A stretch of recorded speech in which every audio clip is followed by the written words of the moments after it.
folks, welcome back to another episode of The Fallen Badge.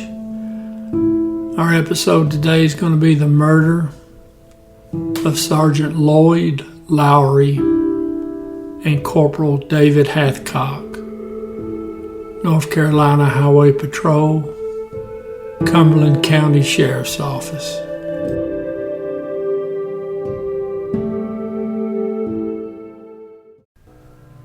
Trooper Lowry had been with the Highway Patrol in North Carolina for 22 years.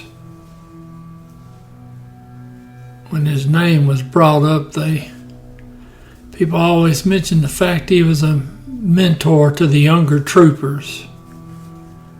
And he was married and he had 2 daughters and 3 grandchildren. Now, David Hathcock, he'd been with Cumberland County Sheriff's Department for 20 years. He was married and had 3 sons, 4 grandchildren, and a great-grandson. And they said he really took pride in his work. Now, our story is going to open on September 23rd, 1997. There's 2 brothers. 19-year-old, his name's Tillman, and his brother, 17-year-old, his name's Kevin. And I can't say much good about either one of them. And when I get through with this story, you'll probably agree with me. But anyways, they got a cousin, and he's taking them from Greeleyville, South Carolina, and he's taking them to the town of Kingstree there in South Carolina. Now he's noticing that Kevin, the 17-year-old, he's got a rifle and he's got it covered with a white towel. Now he says that the older of the 2, Tillman, he's got a book bag. He doesn't see a gun on him. Now he drops them off there in a parking lot in downtown Kingstree. Now that rifle, later on, find out is a Russian-made. It's a SKS. Chinese make one, I think, too. But anyways, it's a military-type rifle. Come to find out now, it would belong to those 2 brothers, to their grandfather. Well, now around 10 a.m., the 2 of them walk into a financial lender's. That's in downtown Kingstree, right there on the corner, northwest corner of the intersection. Now the 2 brothers go into business and they're wearing masks. Now the 17-year-old Kevin, he's got the assault rifle, and he pointed at one of the 2 ladies in there and says, "Give me your car keys." So she gave him her car keys. Then they forced that lady and the other lady into a bathroom, and they had the women turn their back. Now the women, they heard the rifle making a clicking noise 5 or 6 times. Now I don't know if he was really trying to kill the 2 women or he was just messing with them. But either way, they then heard a car take off out in the parking lot. Now they found out that the brothers had taken wallets from their purse, and they'd taken her 1996 green Toyota Camry. Now the brothers, they were going to head north. They were going back to Virginia. Now later on, one of them would tell the police that him and his brother, they took the back roads from Kingstree to reach I-95.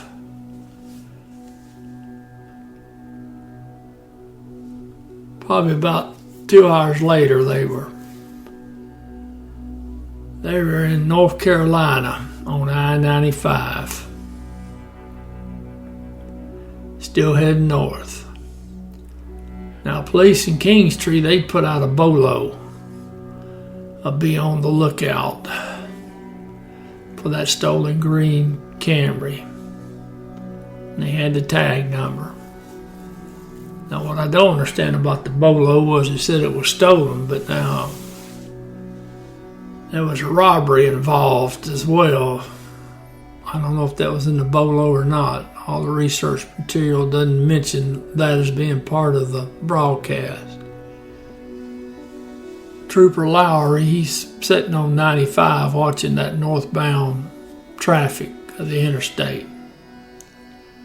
And he's south of exit 52.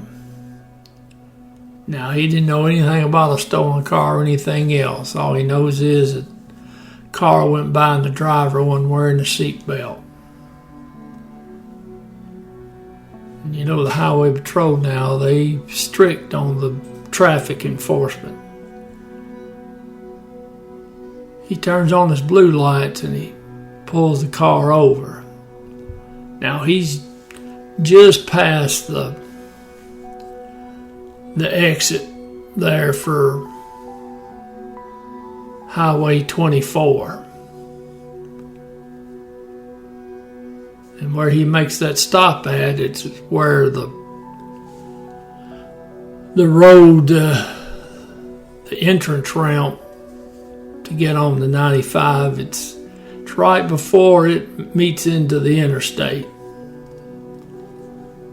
In fact, you'll see if you look at a picture or a map of that area, you'll see a merge sign, a yellow merge sign with the arrows on it. It's right before you get to that.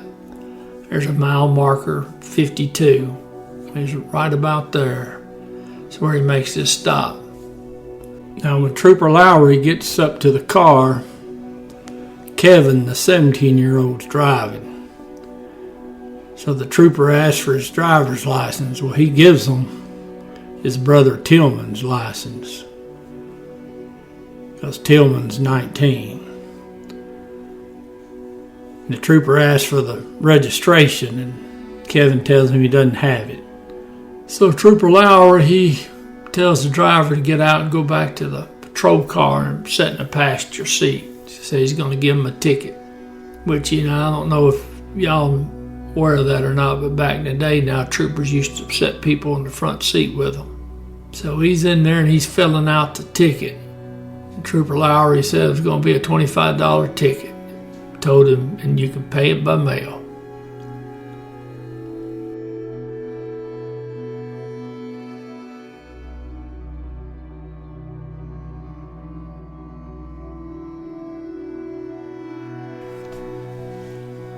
It's 12:25 p.m., 25 minutes after the noon hour. Trooper Lowry, he radios the Highway Patrol Communications Center in Elizabethtown. And he asks the dispatcher to run a South Carolina tag, a Charlie Echo Lima 269. Which is kind of odd. Generally, you'll run that tag before you ever even get out. But everybody does it different now.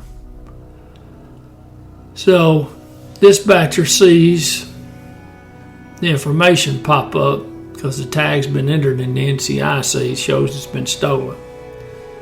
So he radios back 1 minute later at 12:26. And he asks Trooper Lowry, he says, "You got that vehicle stopped?" Trooper Lowry says, "I do." Dispatcher says, "Signal 3. Now, Signal 3, that's the code that North Carolina Highway Patrol used at that time to tell the officer on the other end he better turn off his police radio speaker and make sure no one's around him, because he's getting ready to give him some information. And generally that's going to mean that whoever you're checking or whatever car you're checking, there's something bad going to happen. And I got to tell you, and I don't want anybody to hear it but you. The suspect sitting in the car would later say that He heard him on the radio say all that, and he didn't pay any attention to it. And he heard the trooper say, "I'll need another car."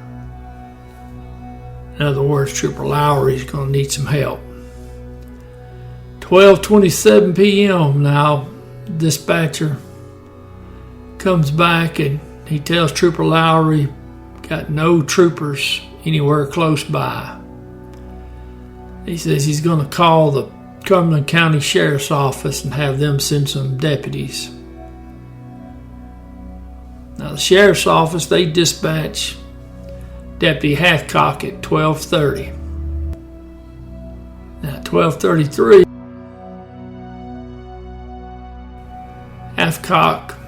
Deputy Hathcock told the dispatchers he was 1 minute from the scene.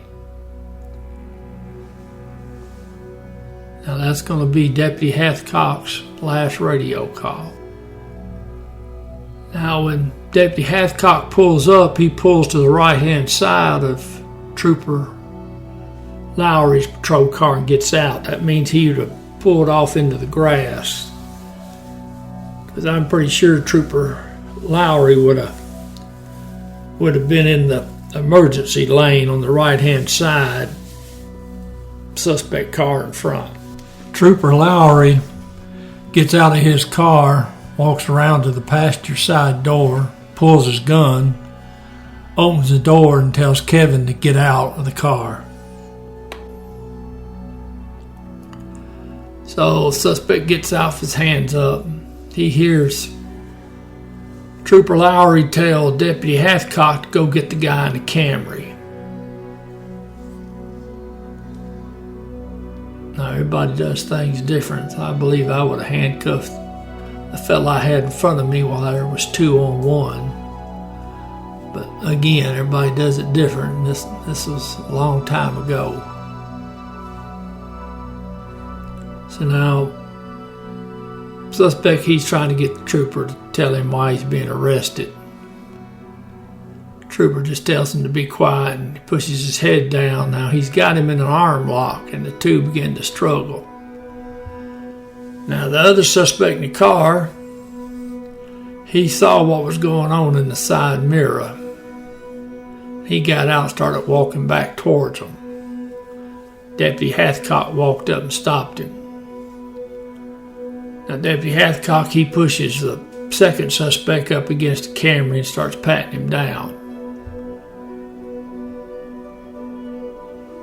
Then Deputy Hathcock, he's got the second suspect by the wrist and begins walking him back towards the trooper who's having some trouble with the other brother. Now, Trooper Lowry, he tells Deputy Hathcock to pepper spray the suspect he's fighting with. So, Deputy Hathcock, he gives him a 1 second burst in the face. And while he's grabbing at his eyes, because that stuff's painful, he kicks at the trooper. When Deputy Hathcock turns around, he's going to pepper spray the second suspect.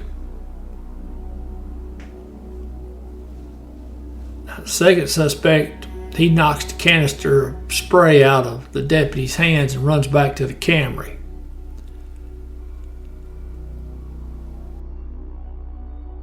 And he gets the SKS rifle out of the back seat. And he pulls the rifle out of the car while the deputy now he pointed at Deputy Hathcock first from a distance of about 9 to 12 feet. And he cranked that trigger back and hit Deputy Hathcock at least twice. Then the suspect, he approached the trooper, trying to handcuff the other brother. And he shoots Trooper Lowry at least twice. Now Trooper Lowry falls off onto the ground. Now, second suspect, he then gets the pistol out of Trooper Lowry's holster and he starts shooting the trooper. Now, autopsy later on would show that Trooper Lowry had 7 or possibly 8 gunshot wounds. Three of the bullets were from his own pistol, and there was at least 1 bullet from the SKS rifle that was in his body. Now, they found another rifle round in the body bag.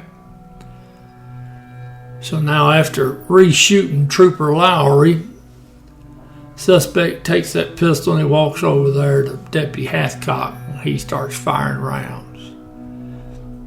Now, the autopsy for Deputy Hathcock would later show that he had 5 bullet wounds. 2 rifle bullets and 1 of the bullets from Trooper Lowry's gun. Now, they go on and they grab up Deputy Hathcock's gun. And they're there just for a little bit, and then they get in their car. Several drivers saw what was going on. One in particular, this fella, he passed by when second suspect was executing the officers with the pistol. The witness would say he saw the 2 police vehicles and he saw the trooper laying face down on the ground.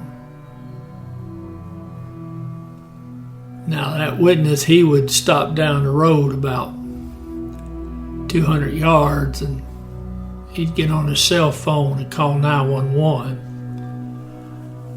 Well, then the suspects, they got in their car and they took off. Now, the first car to arrive on the scene, it's at 12:39 p.m. And by the way, this is 39 minutes after the noon hour. Now, that deputy gets there and he advises he's got officers down. Well, now the little off-duty EMT, or former EMT, she had stopped. That suspects had gone. She'd already checked Deputy Hathcock and she couldn't find a pulse. Now, her and the deputy, they go to Trooper Lowry and they roll him over on his back. Trooper Lowry was found face down in front of his vehicle. So they checked him and they didn't appear he was alive either. Now, the suspects, when they had taken off, that witness who's in his Jeep Grand Cherokee, he's sitting off the side of the interstate and he's still on the phone with 911. And he could even hear shots being fired. That was the suspects executing the officers. Now, he sat there and saw the suspects get back in their car and start going north again. So they passed him. Well, he stays on the phone, he gets in his Jeep, and he starts following them. Now, the suspects, they'd speed up and slow down, so I don't know if they had figured the witness was following them or what.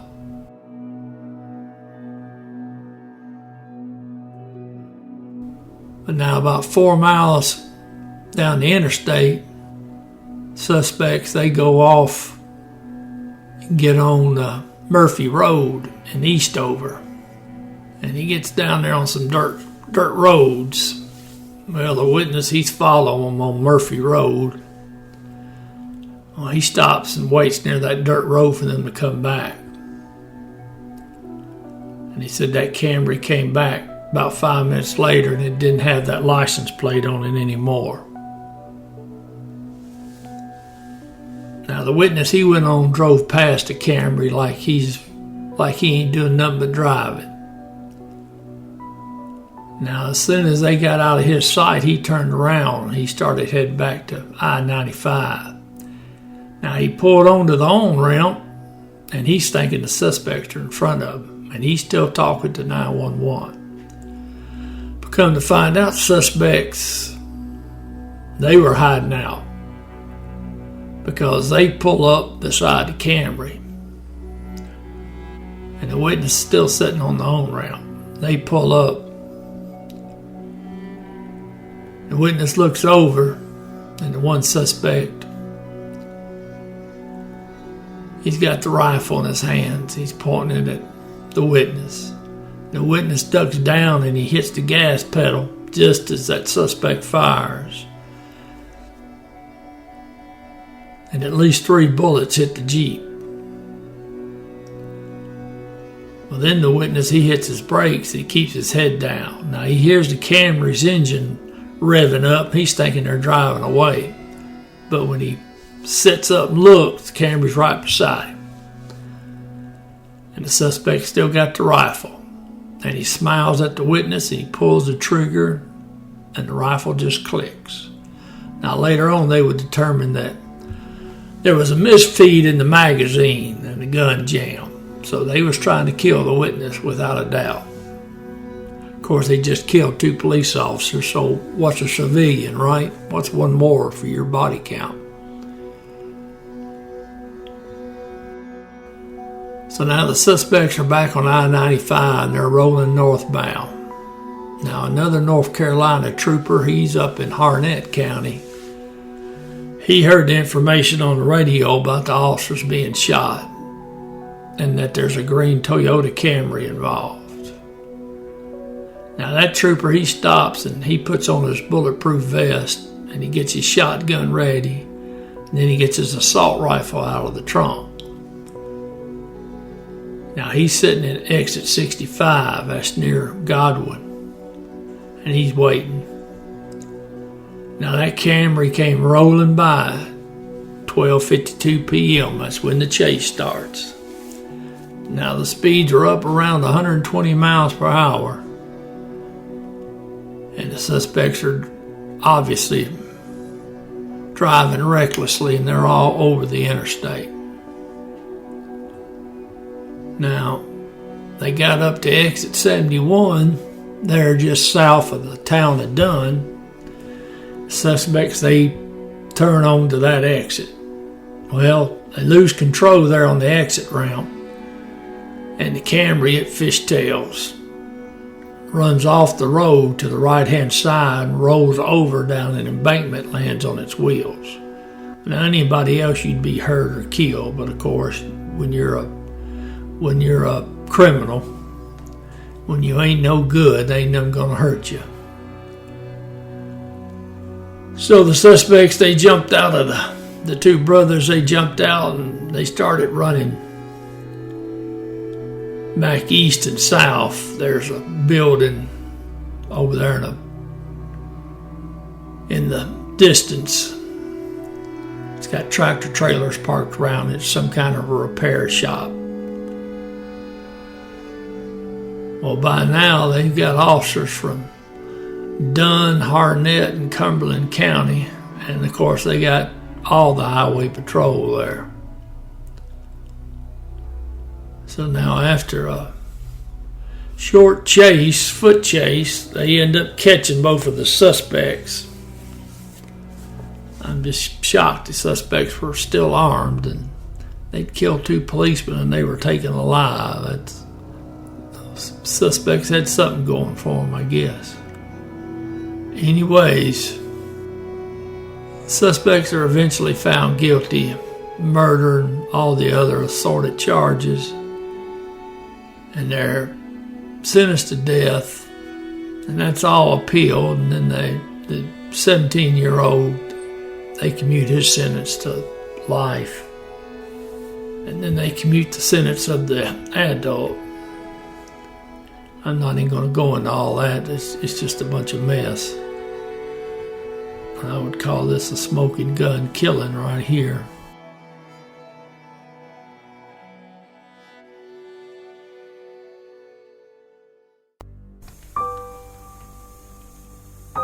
Sergeant Lloyd Edward Lowry. Corporal David Walter Hathcock. End of watch, September 23rd, 1997.